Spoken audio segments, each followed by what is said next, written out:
Welcome to another episode of The Animoguls. I'm the magnanimous Megabucks. And I'm the terrific Tycoon.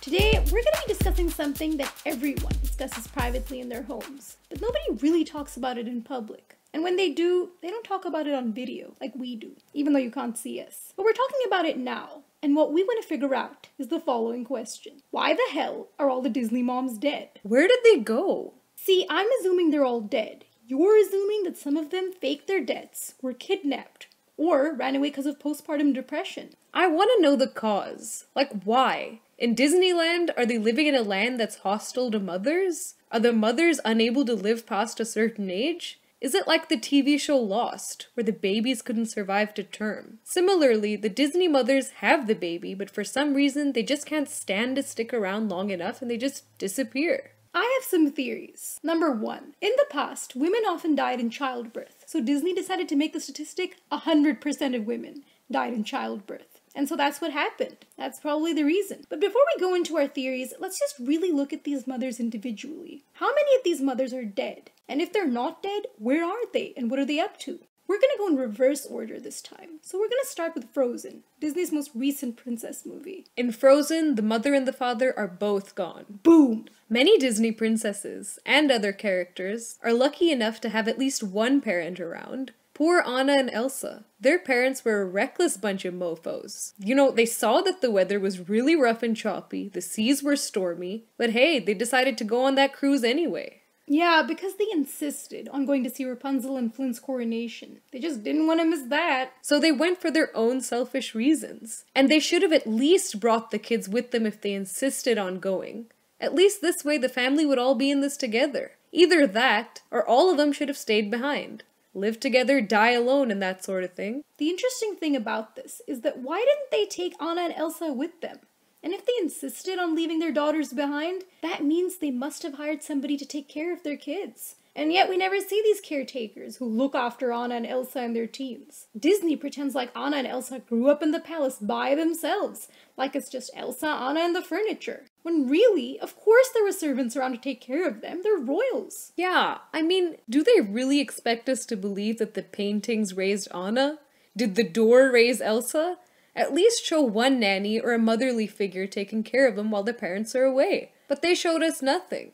I guess we're supposed to be grateful because at least both parents showed up for longer than 5 seconds. And when the mom died, the dad died too. But we're focusing on the Disney moms, because the dads are usually there. Poor Tarzan misses out on being raised by a human mother. But he has the advantage of being raised by apes. I mean, think about it. The whole jungle is his playground. If he'd been raised by his human parents, all 3 of them would have been stuck in that tiny little corner on the treetop. Now, he's the king of the jungle. It's cool because we actually know what happened to Tarzan's mom. She was eaten by Sabor the leopard. She didn't die in childbirth, so we definitively know her fate. And again, with Tarzan, both his parents died, so it feels a little bit fair.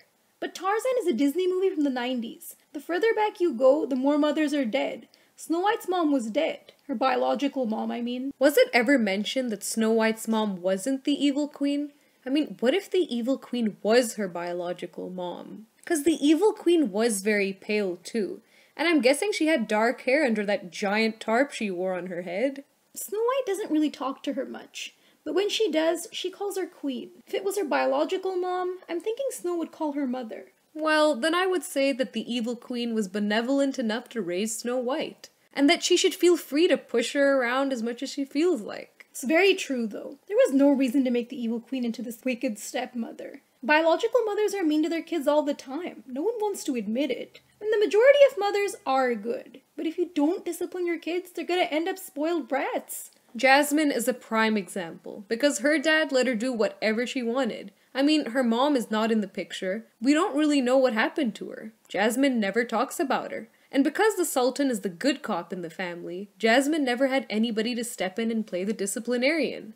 I guess that role could go to Jafar, but he wanted to marry her, so I don't really know where I'm going with that one. I think you're going all Jupiter ascending on us, where these people are all marrying their reincarnated blood relatives. But anyway, back to Jasmine. There is no mention of her mom. I don't think they bring it up even once. When Jasmine and the Sultan talk, their conversations are basically about one thing. which is the Sultan worrying about who's going to take care of Jasmine when he dies. I mean, Jasmine's spoilt.